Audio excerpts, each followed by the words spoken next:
So this morning I want to talk a little bit about where we're going to go today. So today we've been preaching out of Luke. We're going to take a break from Luke for just a week, and then we'll come back to Luke. So don't worry, we'll continue in Luke. This morning I want to go over Psalm 23. So it's a pretty well-known psalm, and it's a psalm that it's probably something, if you're in the older generation, it's something you've had to memorize at some point and learn. This morning, I want to go over it again and just kind of look at the context a little bit of what we see as far as how a shepherd would see this. So we see the different pictures in the Bible that we talk a lot about sheep, lambs, shepherds, and there's this talk with shepherds and sheep, and we see this picture in Psalm where David is talking about his sheep, or the shepherd, the good shepherd. And we can understand in Psalm 23, David was a shepherd. So we see a few of the famous shepherds that we see, not famous, but biblical shepherds. Some of the shepherds that we would have seen would have been Abel, Abraham, Moses, David, different people in the Bible that we see at different times who were shepherds. This psalm is written by David, so we would have understood this from a shepherd's point of view. So I wanted to kind of take you through that a little bit this morning, and then kind of see what truths Psalm 23 has for us. This morning I do want to show you a video. This video is going to change our context a little bit. As we look to Psalm 23, we hear about green pastures. And sometimes, when I was a kid, I remember always thinking about green pastures, and you think of Wisconsin, right? So in Wisconsin, you think of green pastures, and you go out into the pasture, nice green, lovely grass, animals love it, and maybe a little creek running by, because you have this gentle stream. And that was kind of always my imagery that I always had of green pastures, with just this great green lush grass with a creek nearby. Maybe you set up a hammock, a nice lawn chair, you relax, there's no bugs that time of year, and just, this just wonderful green pasture. So this morning I want to show you a video which I think will help get our picture as far as what David would have seen as far as green pasture. So if you want to play the video.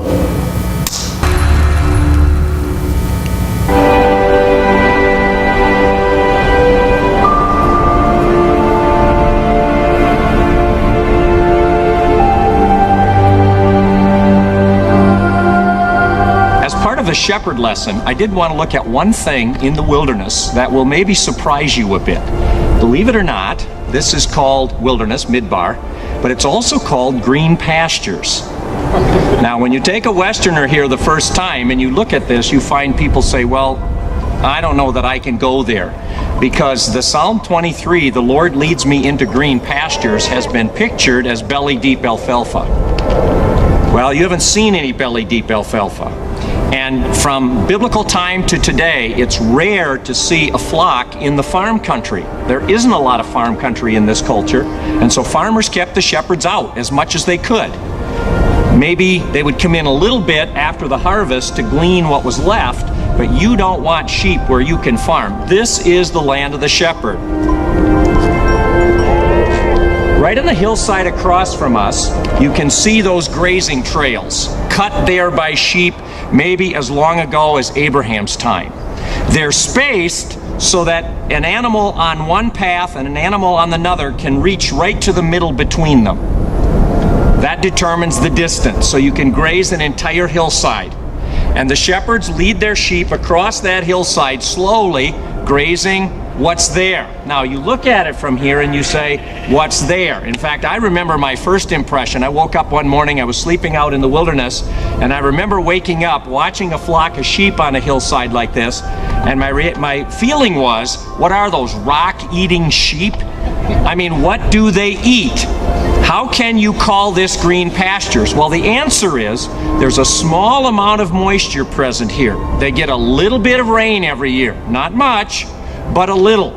Second, there is humidity in the air, especially in the evening breeze, like right now. You can feel it coming from the west off the Mediterranean. There's moisture in the air.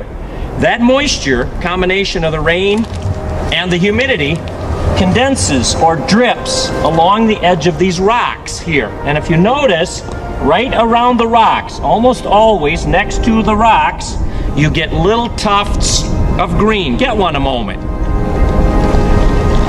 That's what we refer to as the green pastures.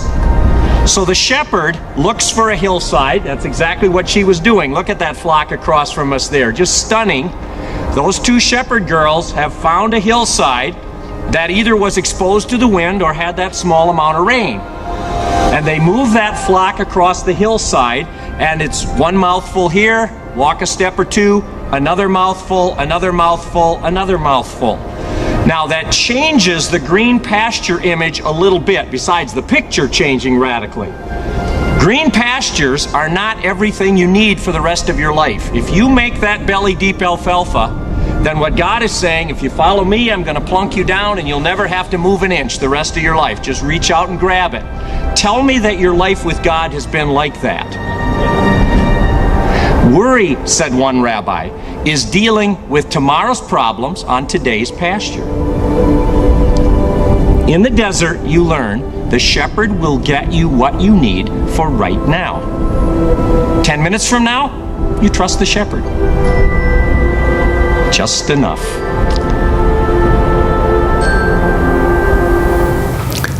Does that change that picture of green pastures a little bit for you? Anybody memorize that as a kid? And okay, you guys can be on. You guys can talk back. Things. I understand what Pastor Nick says. When you guys talk back, things go faster. You know, I won't stand up here for too long if you guys talk back.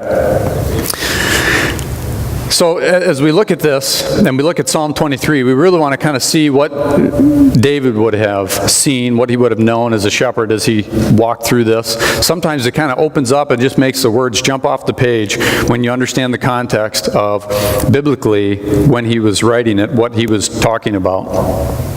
So I want to read through this here, and then I want to kind of go through the 6 verses and tell you a little bit about what you would see from a shepherd's point of view. The Lord is my shepherd, I shall not want. He makes me lie down in green pastures. He leads me beside quiet waters. He restores my soul. He guides me in the paths of righteousness for his name's sake. Even though I walk through the valley of the shadow of death, I fear no evil, for thou art with me. Thy rod and thy staff, they comfort me. Thou dost prepare a table before me in the presence of my enemies. Thou hast anointed my head with oil, my cup overflows. Surely goodness and loving kindness will follow me all the days of my life, and I will dwell in the house of the Lord forever. So as we walk through this, I just want to kind of point out a few things that we see in these verses. In verse 1 and 2, we can see the Lord being my shepherd, not wanting, making me lie down in green pastures, leading me beside quiet waters.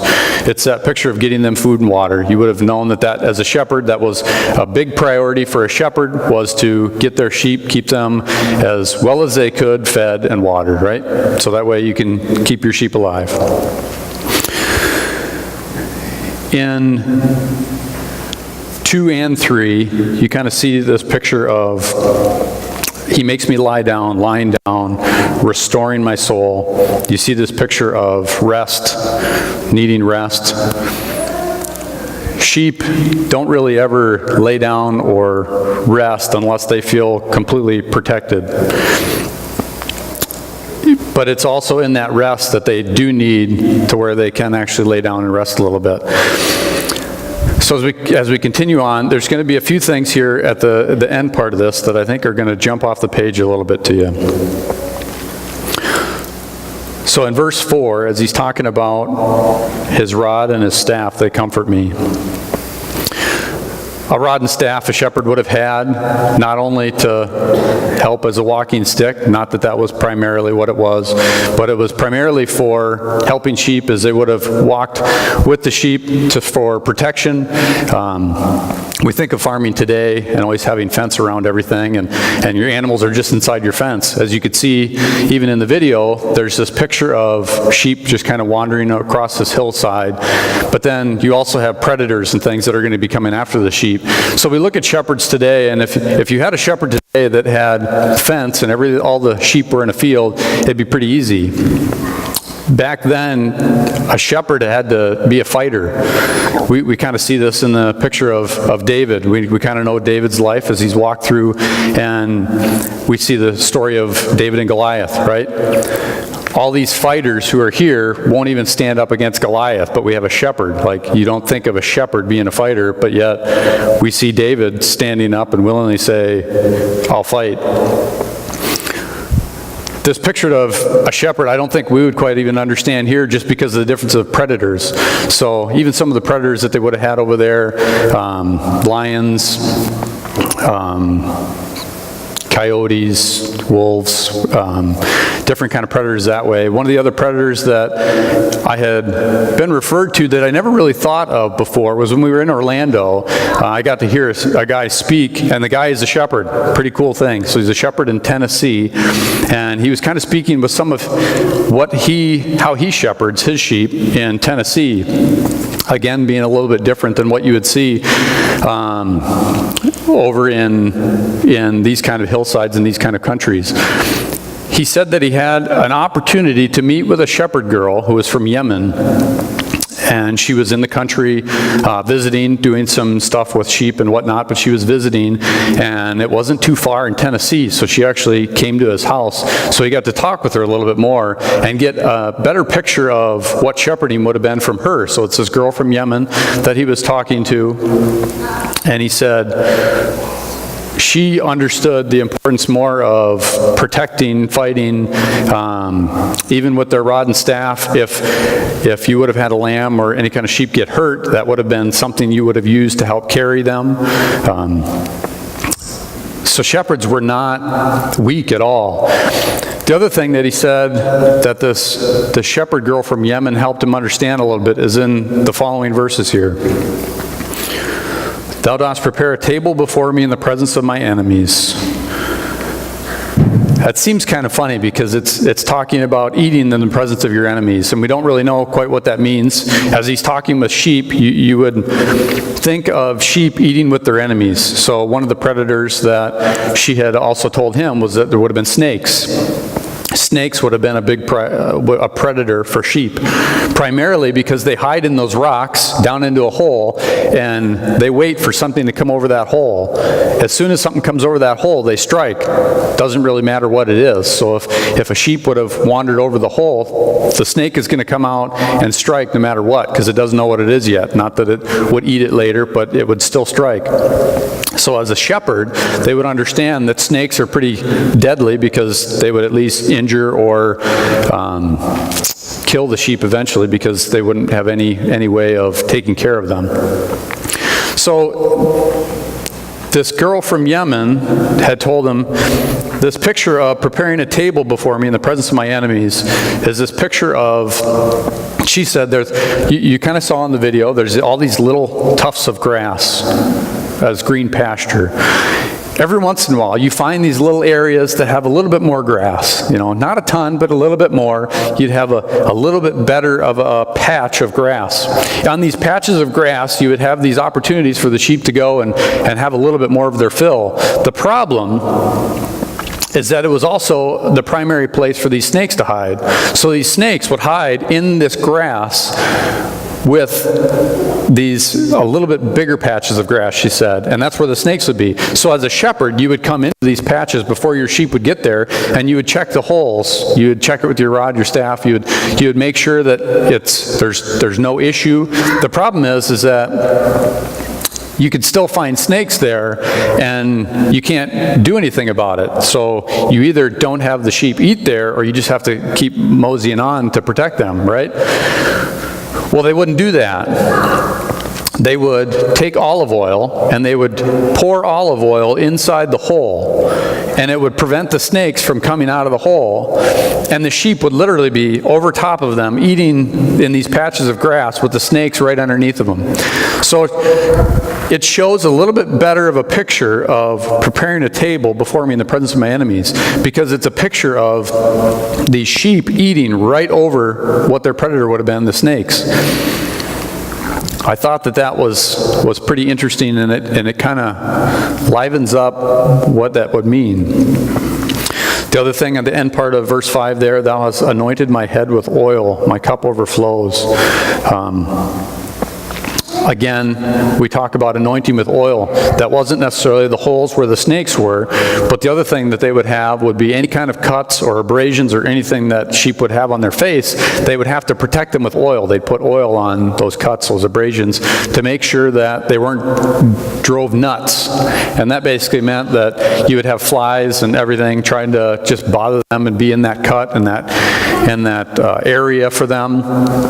If they didn't put oil on them, they said that the sheep would actually go over and they would be bothered so much by the flies and everything else, the larvae that would be in the cut after a while, that the sheep would be driven so nuts that they would find a rock or something and they would pound their head on it to try to get those flies off.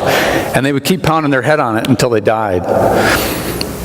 So without the shepherd's care of putting the oil on those cuts and abrasions, like, your sheep wouldn't last very long, because it happened quite often with their eyes and everything else. And it wasn't something that was just you oil them up once a week or every 3,000 miles like your car, you know.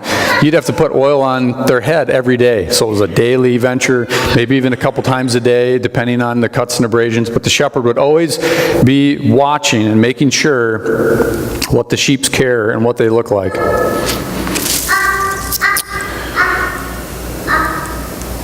Surely goodness and loving kindness will follow me all the days of my life. In verse 6, that was another picture that this Yemen shepherd had noticed a little bit and said that, you know, that part doesn't quite make sense, because sheep don't want to be followed. So you see this goodness and loving kindness will follow me. Well, you never want to sneak up behind a sheep because they just get startled. Even if you're their shepherd and you just kind of mosey on behind the sheep and just kind of stand there, not even try to scare them, as soon as they look around and they notice you, they're off, you know. So as we look to the truths of what these passages say, I think it'll help show what the truths are once we know what some of the shepherding was. So some of the truths that we see as we go back at the beginning in verse 1. One of the things I want to point out is, as we gather here as a church, as a body of believers, we talk a lot about, as a body of believers, what we should do, right? If you look at the text, one of the things that, how David states it, is everything is more in his person. So all the terms are I, me, my. And he even talks about the Lord in kind of third person. So the Lord is my shepherd. He restores my soul. He guides me. But it's this third person that he is talking about until later in the verses when he starts talking about you. Thou dost, the parts where you see thou or thy would have been you, your loving kindness. You have prepared a table before me in the presence of my enemies. So he kind of switches from third person to you. And it's kind of the way some of the Psalms go, as far as it's just this melodious tune that is a sense of where your heart is, where that desire is. And you can see that there was some of the truths of shepherding that was in here, but this is also something that, as the Psalms, we always talk about the Psalms and the Proverbs of the Bible being something to meditate on, something that we can look to, we can see, that point and guide us. It's kind of like poetry. And in the Psalms, as you can see, the Lord is my shepherd, I shall not want. Just the first few verses really go completely against what culture says, because culture wouldn't say this at all. The Lord is my shepherd. Culture isn't going to want to have anybody be their Lord other than themselves, right? I shall not want. Just the first verse completely goes against culture, because that's the thing that our culture pushes. You should always want. You should want better. You should want more. When I was in Nashville building houses, The houses that we were working on were called starter homes. We call them starter homes because that's not where you're supposed to end. That's just where you're supposed to start. You start in a starter home, you work real hard, you get some more money, you get another house that's bigger. And then maybe that's even not even the end home or the dream home. So you work real hard again, you could continue, and then you try to buy another home. And it was always a picture of upgrading, not necessarily just moving to a different house, not just adjusting, but upgrading, trying to always make it better, bigger. So even as we look at verse 1, the Lord is my shepherd, I shall not want. Admitting that somebody else is your Lord is difficult for people today. It's difficult for all of us because there's times that we want to have that control. We want to be able to tell everybody what we're going to do, not what God's doing.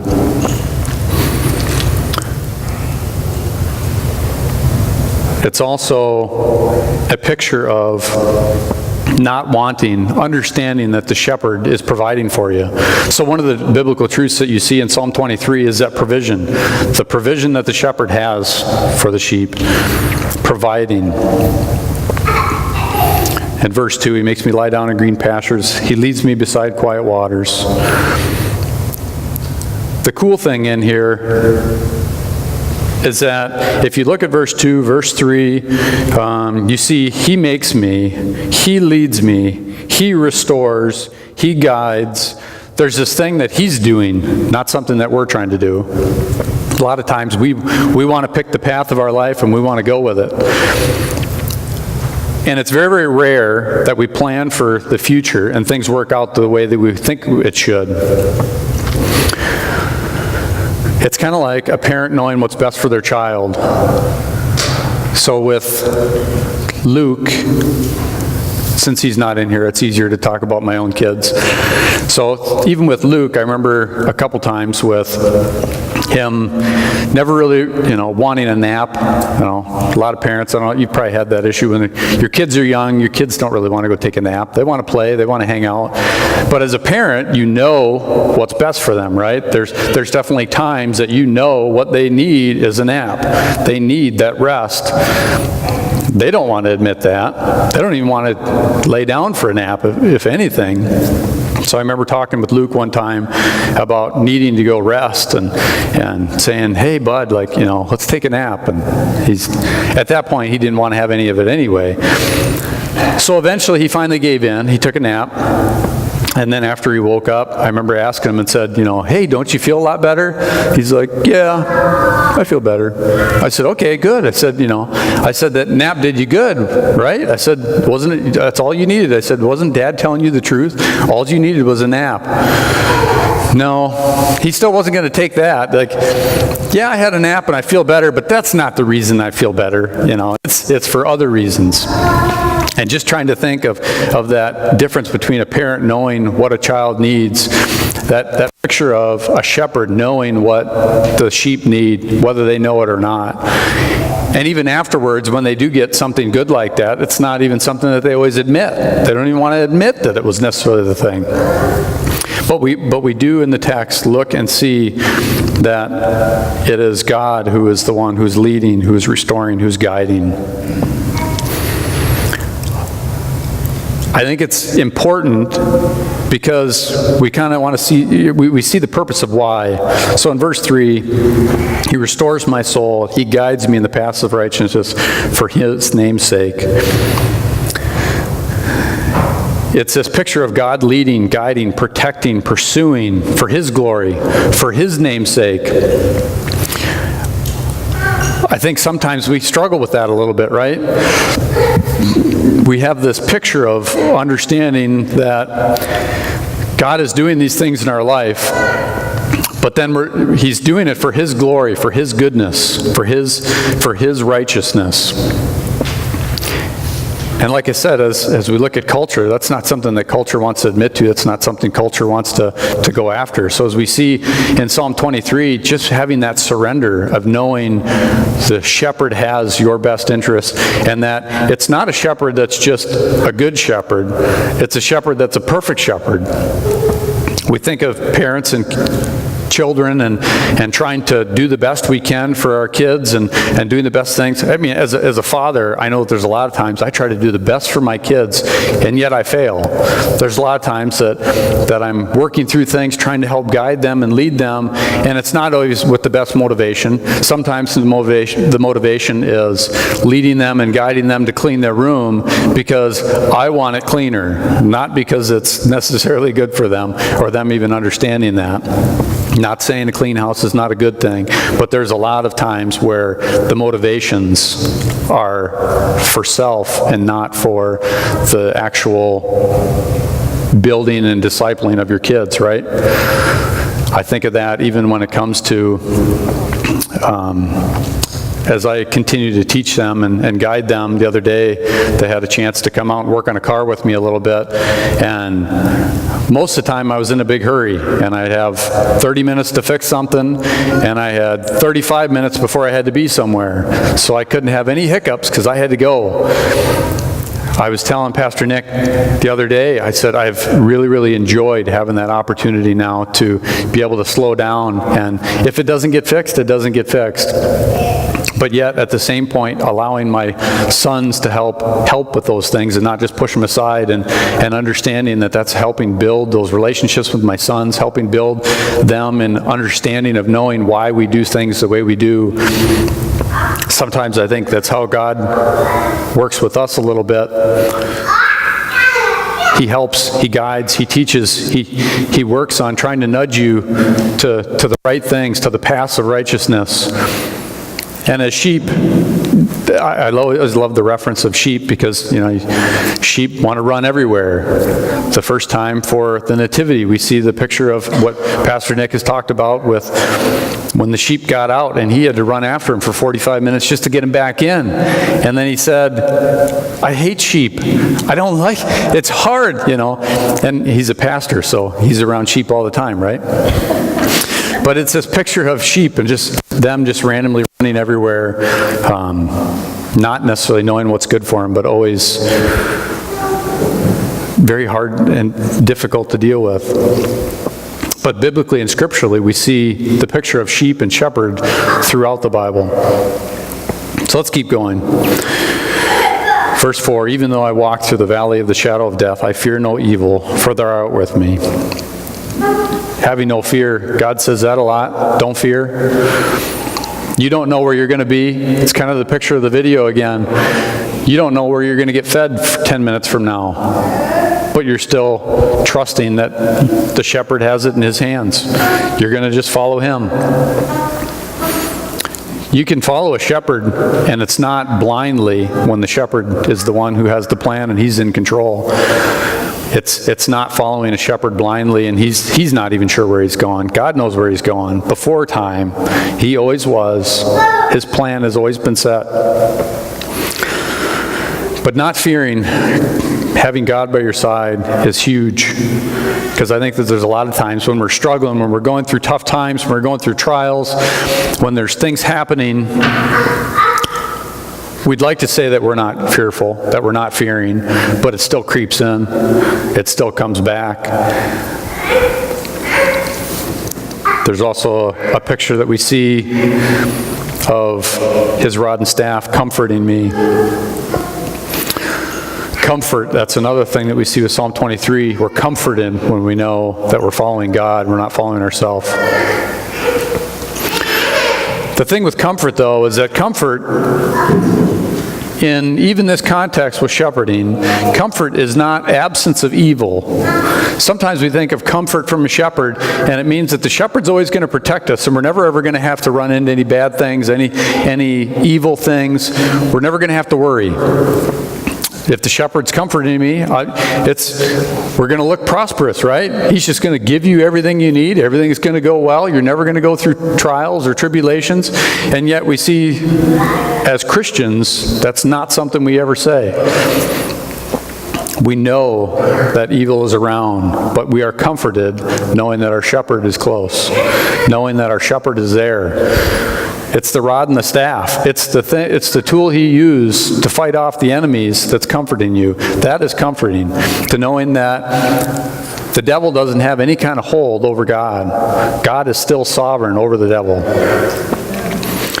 And it's in that comfort that we can be comforted, and not in the comfort sense of not thinking anything bad will ever happen or that it'll be the absence of evil. So in verse 5, thou dost prepare a table before me in the presence of thy enemies. Thou hast anointed my head with oil, my cup overflows. It's kind of that picture that we had seen as a shepherd when I was telling you about the shepherd from Yemen who talked about the snakes that would have been under these areas and preparing a table in amongst these. It's a picture of God not secluding you from evil. You're still to live in the world, not live of the world. You're supposed to live in the world. God doesn't seclude you. Once you become a Christian, He doesn't throw you into another little town and say, hey, this is the town of just Christians. So once you become a Christian, you're protected, you're comforted, because you know that that's all there is.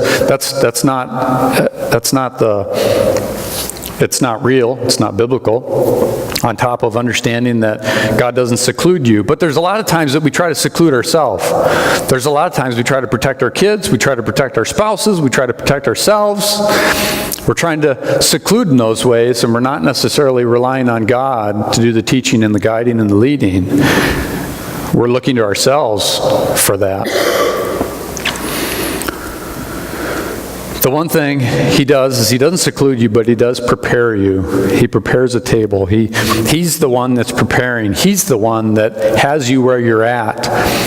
You think of some of the missionaries that are overseas in dangerous situations, people who are ministering to people and they have their life threatened. They have their life threatened from other people. They have life threatened from predators, animals, being in the jungle, in the wilderness, not knowing where your food's going to come from. And you have this picture of people not really understanding or knowing what's ahead, but also we still need to rely on the shepherd of He's the one who's prepared us, who's guided us. God's the one, if He calls you into something, He's not going to call you into something without equipping you. He's not going to call you into something without preparing you. He's always going to be the one that is preparing, who's guiding. And He's abundantly gracious. My cup overflows. When you look at the picture of sin and see what sin is and see what sin does, sin leads to death. But yet you can see God's grace and His hand in all things. So when during tough times, through difficult times, it's hard to necessarily see that. I know that even with Heather, with some of the health situations we've been in, when we were in Nashville, there was a lot of times where I wanted the one to control everything as much as possible, even though I knew I wasn't in control. But there's also this way of things had happened in life to me beforehand that prepared me for the circumstance. I remember when I first met Heather, her parents had reminded me after the first time she had gotten cancer that they were surprised that I stuck around. They thought for sure I was gone. They said once difficulty comes, like, he's not going to stick around. So they were surprised when I actually did stick around. And the thing that they didn't know ahead of time was that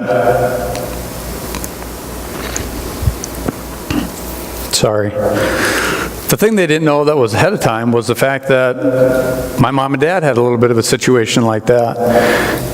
And I talked to my dad even before this, when Heather just got diagnosed again, and we knew that she was going to have to go through more treatments. And it was this picture of, I had talked to my dad, and I told him, I said, I don't know what to do. Like, I'm not really sure what to do. Like, what happens when you have a girlfriend who all of a sudden gets told she has cancer? That you kind of knew she had cancer before. You talked about it a little bit, but she didn't have it at the present time. So when all of a sudden it comes back, it hits you hard. My dad had reminded me one time when he said, I can't necessarily tell you what to do because I can't give you that right answer. I can't tell you the exact things to do, the steps to follow. He said, but I am going to remind you that you need to follow God. That was good advice. The other thing he reminded was there was a time when my mom was having some issues up in Minnesota, and she was in the hospital with some issues. And my dad talks about a story of after doing chores in the morning, he jumped on his motorcycle. You know, has about as much hair as I do, so you can see how much breeze that really would have been. Maybe that's what took his hair away. So he jumped on his motorcycle and went to Minnesota. He walked up into the room, up into the hospital, got to visit for like 15 minutes, because that's about all he had from the time of about 15 minutes of visiting before he had to jump back on his motorcycle and head back home because he had to do chores again. So it was between chores in the morning and chores at night, and you had a 15-minute window in there where he got up there and got to say hi. But he also said, I didn't ever know what to say to your mom. He goes, sometimes it was just the fact that I could hold her hand. Sometimes it was just the fact that I could rub the hair in her head a little bit and just comfort her a little bit. He said it wasn't anything in particular. So then when all of a sudden I had gotten put in the same situation, and Heather was diagnosed with cancer, the first time that I know about it, I didn't know what to do.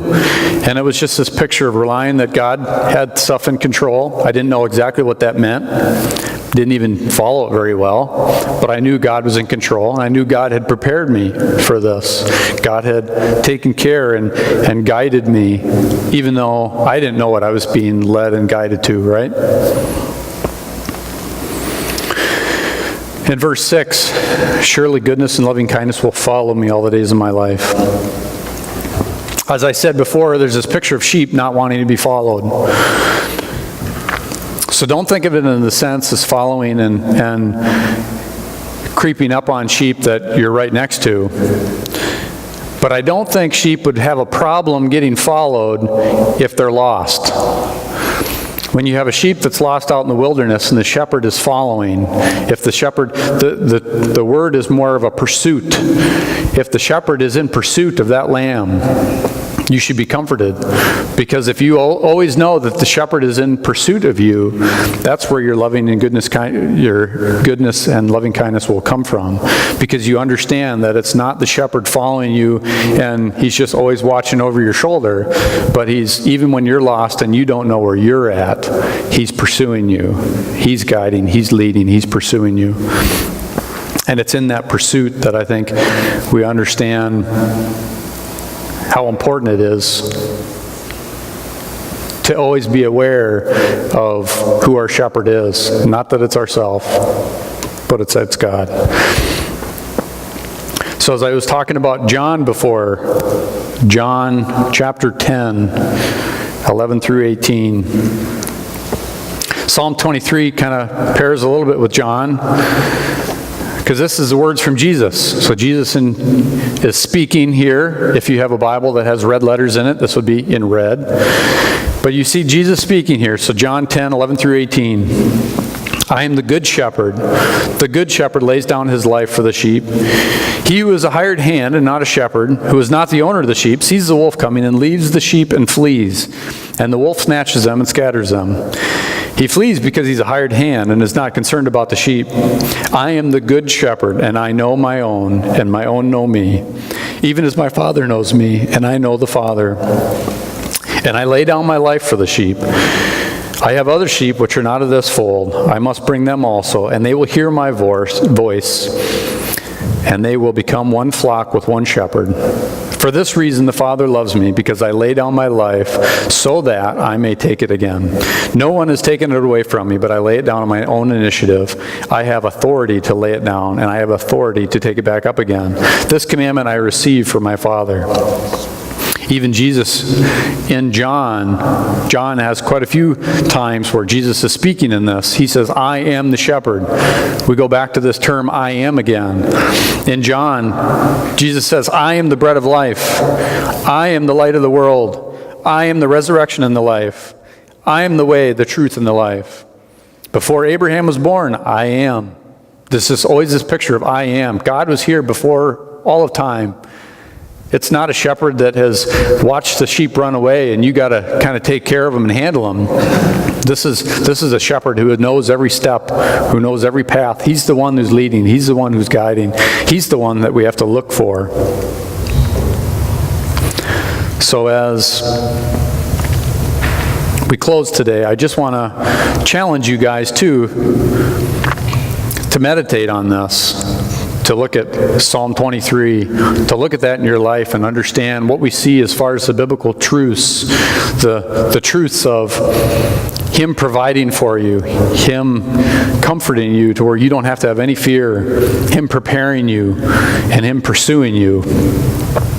And what does that mean for you? What does that mean in your life right now?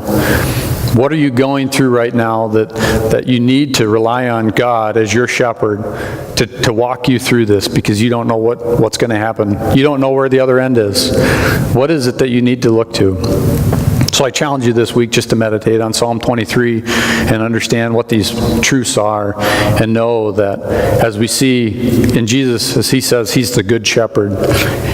And we see the gospel. He tells us the gospel in John. It's that same picture of Him laying down His life, not because He has to. He does it on His own initiative. And then He takes it back. He has the authority to take it back. So He conquered death. We see the gospel picture in John.